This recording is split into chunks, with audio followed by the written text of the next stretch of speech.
全画幅，画质好，底大，但是又大又重。M43好看又轻便，但是底太小了。有没有一台相机可以把这两者结合起来？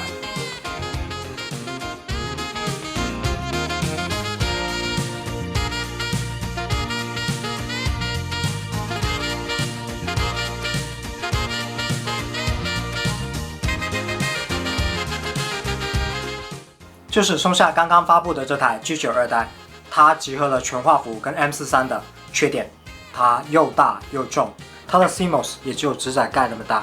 而且它要卖到1万块钱。这个价格你可以买到 S5 二代，还可以买 S5 一代加2个镜头。那这台 M43为什么可以卖到1万块钱？我希望通过这个视频能让大家重新认识一下这台机器，或者说重新去了解一下 M43这个系统。它小底牺牲掉的画质能给你换来什么？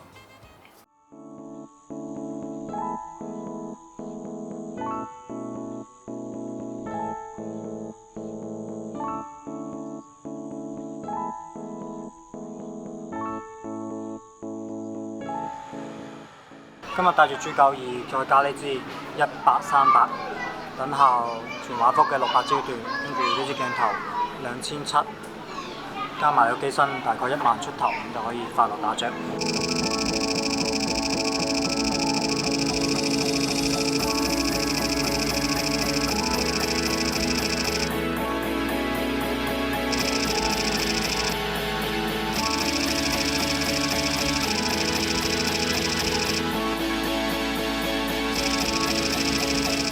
今朝早我就帶咗一隻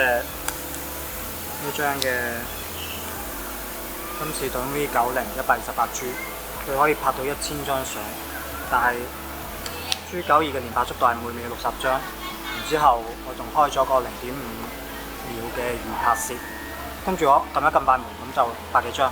跟住成個朝早其實影咗冇幾耐，咁就一張卡就基本滿咗啦，然之後後尾就接咗一個三星嘅 T5 9999張加，我本身以為用咗 SSD 之後，我可以 4K 120幀都冇咩內存壓力，但係發現原來佢係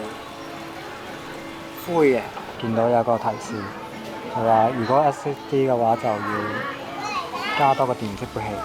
咁就覺得比較可惜咯。平時揸住呢部機嗰時咧，我就好輕咁樣吊住，咁樣就好慳力，因為呢個機身嘅壓持感其實十分之好，而且呢度設計咗一個凹槽啊。所以平時嘅手指係啱啱靠住嗰度，就好穩陣唔會跌。預拍攝有0.5到1.5呢個時間嘅選擇，咁我覺得係同個人嘅反應能力有關嘅。咁比如話你0.5秒反應過嚟，你撳快門，咁前面0.5秒咁就 OK 啦。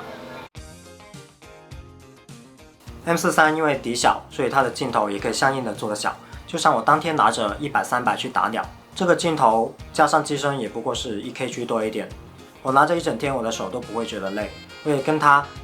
S5二代加70-300這個鏡頭放在一起對比，這就是小底撞長焦，更小的體積、更輕的重量去換更長的焦距，這樣拍飛板的話，那個角度就不會受三腳架的限制，可以更靈活的追蹤到飛在半空中的鳥。另外一方面就是定價上，這個鏡頭也不過是2700塊。如果你想要更極致的長焦體驗，你甚至可以去買一個松來的100-400，再加上一個真倍鏡，你就達到一個等效全畫幅1600的超長的焦段。那這套下來，它既輕便又拍得遠，而且它的參數也很能打。這一整套2萬塊的價格，你連全畫幅同等參數的機身都買不到。松下在拍視頻的話，還有一個很好用的功能，就是點對點。它相當於放棄機內的5.8K 的超裁，直接用4K 的有效像素去給你裁切你的視頻。裁切過後，你的長焦就會變得更長，甚至你狠一點，你切換成1080P 的點對點，你就獲得一個比你原來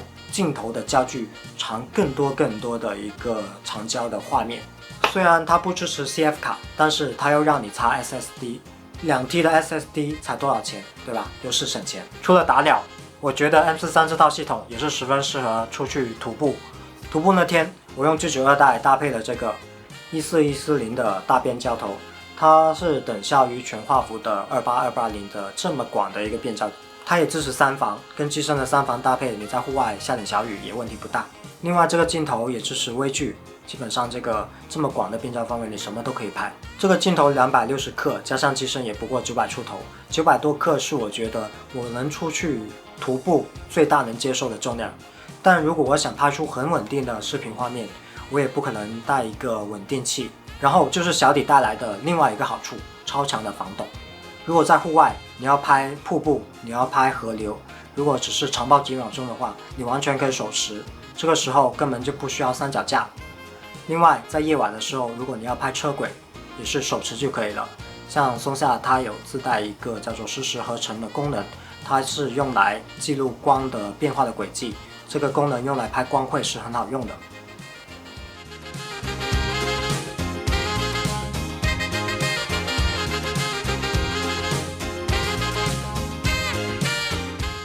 而视频的防抖方面，它也增加了一个增强防抖，就是它机顶的位置内置了一个高精度的陀螺仪，跟 S5 的防抖做了一个对比。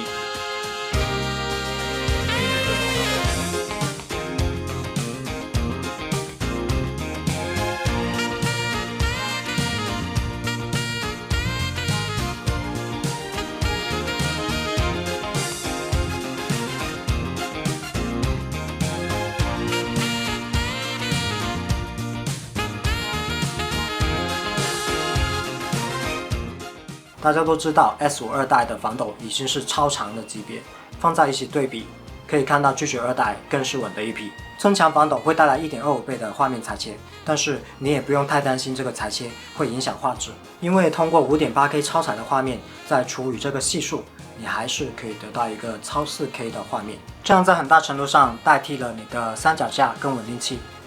你买配件的时候就买小一件，你出门的时候也带少一件，这样也是省钱省力。比较可惜的是，它不像索尼的机器一样，可以将陀螺仪的信息保留在视频文件里面，方便我们去做后期增稳。首先，它是世界唯一一个 4K 120帧无裁切，并且是通过 5.8K 超彩而得来的。第二点， 1.5秒的预拍摄时间，这是世界上最长的预拍摄。比如说你在蹲一只鸟起飞，你突然走神了，然后你反应过来的时候，那只鸟已经飞走了。这个时候你再按快门，你还是可以捕捉到刚刚错过了的瞬间。第三点，每秒75张单次对焦的连拍 RAW， 全程无黑屏，还可以选择带连续对焦的每秒60张连拍。如果你将这些连拍出来的 RAW 连在一起，你就得到一个 6K 60帧的内录 RAW 视频。那么这么多这么夸张的参数都在告诉你，它是一台旗舰机。它对标的是其他家卖3-4万的全画幅旗舰。而色彩我也不用多说，松下的色彩都是非常讨喜、非常优秀的。很多人说色彩科学对会调色的人来说都一样，我不认同这个观点，因为好的色彩才是调色的基础。调起色来也会更享受，而且它的 Vlog 曲线也是十分友好的一条曲线，它也没有多个版本，没有说 Vlog 1、2、3、4，然后它的还原 LUT 也只有一个，还原之后加一点点对比度，你就可以直出一个很有电影感的画面。很多人也会担心 M43 的高感，大家可以看一下这两张图，都是4000 ISO， 一张是 S5 拍的，一张是 G9 二代拍的。只从高感来看，你能分出来哪台是全画幅，哪台是 M43 吗？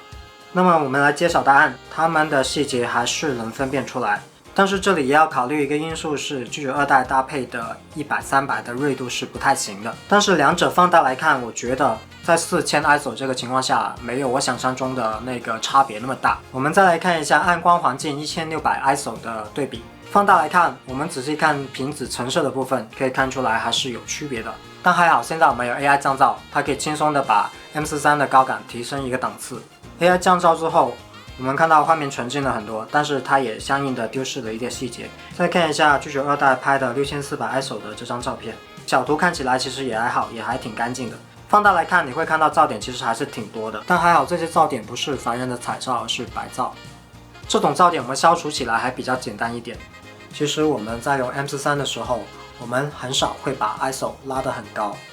因为有一句话叫做高感不够，防抖来凑。我通常是降低快门速度，获得更长的曝光时间，来保证这个画面的纯净度。视频高感方面，我也拍了一些样片，比较可惜的是没有搭载双原声 ISO， 但是我觉得这个噪点表现还是可以的。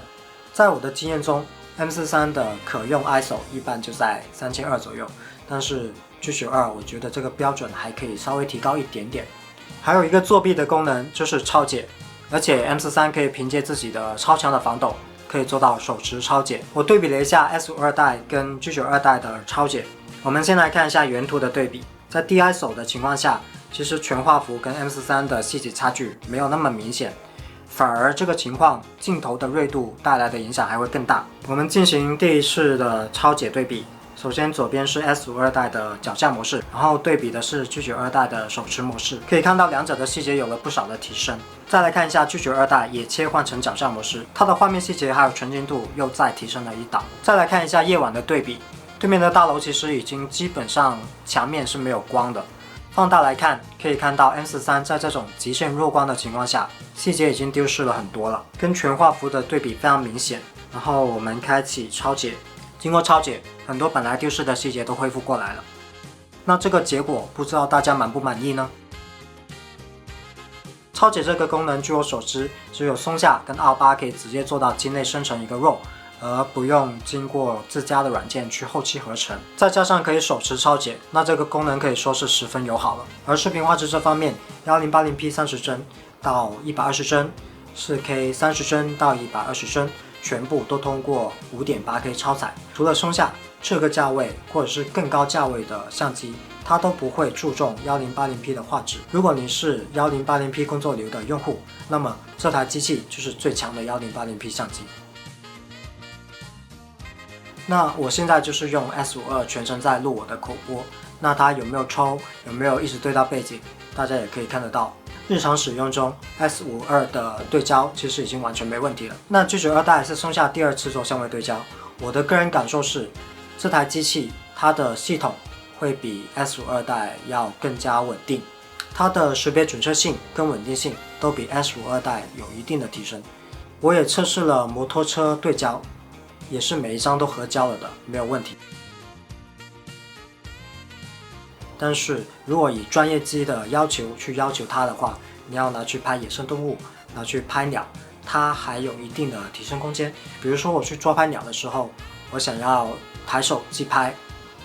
那它还是需要一个找焦点的过程。它找到了焦点之后，它会牢牢的锁住。但是也是有概率，它拍着拍着会跟丢目标。注意预拍摄这个功能，如果你开启了，一摁快门，你根本没有一个对焦过程，你就直接开始拍，那它预对焦的那部分几十张照片肯定就是虚的，因为它没有对焦嘛。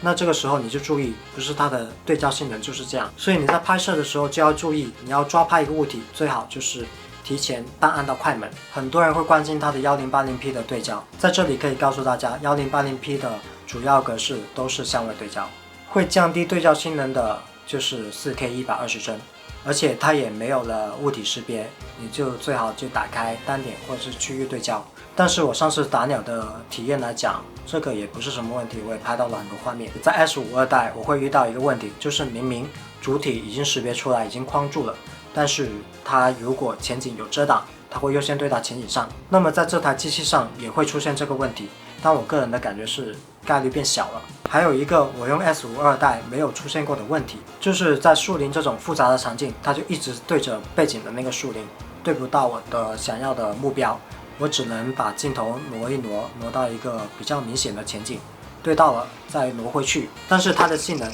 已经让我这种零经验的打鸟新手拍到了很多平时拍不出来的画面。而且我也相信这台机器我再用几天磨合得更好，我了解了它的对焦的习惯，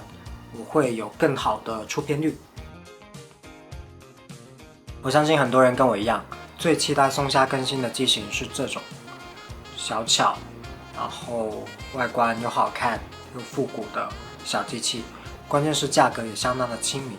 那这台 G92代确实是又大又重。我们回过头想一想，其实全画幅也有像 Z9 这么大的方块机，也有像适马 FP 那么小的一个小盒子的相机。没有人说小底就一定要做小相机。G92既然定位旗舰，那它就应该有旗舰机应有的分量。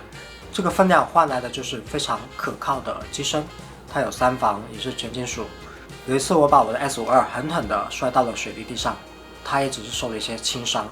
而且它的握持感非常好。每只手指都可以好好的握住那个很深的握把，所以重其实不是它的缺点，而是它的定位。特别是我们在搭配大三元或者是一些超长焦的时候，我们的机身如果太轻，就会头重脚轻，而且握持感也不好。这台的话，它的机身跟镜头的比重会匹配得非常的和谐，而且拿起来你拿一天也不会手累。如果你想要非常轻便，你也可以选择搭配这种 M43非常小的这种小头，很可爱。这个头等效全画幅的70200，它就这么小一只，我们俗称它叫做掌心炮。它的光圈虽然小一点，但是它的画质其实也很好，而且关键是它真的非常小。还有这个20比也是很小的一个镜头，它等效全画幅40毫米，然后光圈是1.7，可以用来拍一些静物啊、人文啊或者是人像，也是很好的。如果要说这个机身的缺点的话，我觉得也是 S52代的缺点，它缺少了拍照跟视频切换的拨盘，现在很多主流相机都有。然后它的屏幕也只能侧翻，它不能像 GH 系列一样又可以侧翻又可以上翻。还有它缺少了 G 系列一贯以来的那个尖屏，但是那个看个人需求吧，可有可无。那按照全画幅跟 M43共用机身的这个套路，是不是以后 GH 系列也会用 S1 系列的壳？如果还打算更新 GX 系列的话，是不是也可以塞一个全画幅的 CMOS 进去，搞一台 S5C 给我们？是不是也很爽？如果 G9 代在你的预算范围内，同时你又有需求跟场合去榨干它的性能，那么我十分推荐你马上入手。但是如果你只是像我一样，偶尔想要体验一下提前退休的快乐，你想要再等它打折也是可以的。这台机器十分值得等待。S52代跟 G9 代的使用体验，我可以用一句话来总结，就是静态画质跟高感 S52胜，其他的所有一切体验都是 G9 代胜。因为它非常舒服的拍照体验跟拉满的参数，会让我在拍摄的时候完全忘记它是一台小底的相机，可能就只有拍照的时候背景的光圈虚化不够大，让我反应过来，哦，这是一台 M43。所以这就是为什么一台 M43可以卖到跟全画幅一样的价格。但是如果你纠结1万块钱应该买 S52代还是 G9 代，那么我统一建议你去买 S52代，因为当你有这个犹豫的时候，就说明 G9 代的极限性能可能不是你很需要的，而全画幅带来的画质提升是非常直观的。买 M43一定要十分清楚自己的需求，明白自己想要拍什么。我不建议任何人稀里糊涂的入手 M43，因为 M43注定要跟高感和大虚化说拜拜。再加上现在互联网的氛围就是歧视小底，可能你买了一台小底之后，很多人会来嘲笑你，说你不如一步到位直接上全画幅，而这个时候你可能会动摇，你可能会怀疑机器，怀疑自己，从而失去对摄影的乐趣。看完这个视频之后，我不知道大家对 M43有没有一个新的认识，或者是觉得 M43其实还是有点东西的。但是我是真的很希望大家可以放下对小底的成见，拍得好不好其实跟设备关系不大，跟拿相机的人关系才大。松下的 M43在同等价位的机器上是可以给到你更完整的拍照体验，更好的拍照性能，还有更便携的系统。那我会不会买这台 G9 说实话，我试用完之后我是非常的心动，但是我可能暂时不会购买，因为我的主力还是 S52代。我的需求就是记录一下生活，记录一下日常。如果我这个时候再入手一台大机器的话，对我来说可能会有点不太方便，所以我现在搭配的是这种比较便携的 M43的小相机。所以我十分希望松下会继续更新他们的 GX 系列或者是 GM 系列，想想当年那套 GM 系列的配色多骚啊！另外就是将一些便宜的好用的老镜头更新一下，就比如说20比，它现在我已经持有10年了，我现在还在用它拍，还是很喜欢，但是它的对焦跟色散确实是十分吃力。但其实我也会考虑买一台给我的家人。我不知道大家有没有这样的情况，就是以前都是爸妈叫我们不要玩那么多电脑，要保护眼睛，现在就轮到我们去叮嘱他们不要一直玩着手机，要多出去走一走。所以在今年我爸退休的时候，我给他买了一台 G85 的价格不会对我造成什么压力，它的体重也不会让我爸产生什么压力。其实每个画幅都有它的长板跟短板，只要挑到合适自己的机器就可以了，不用去管别人说什么，你也不要去管别人用什么。如果你现在有几万块钱的预算，你可以全部用来买旗舰的全画幅机身跟镜头，你也可以花更少的钱去买一套旗舰的 M43，用剩下的钱去买一张机票去一个很远的地方轻便出行。OK， 这就是本次视频的全部内容。如果大家觉得有帮助的话，希望给个1键3连加关注，谢谢大家，拜拜。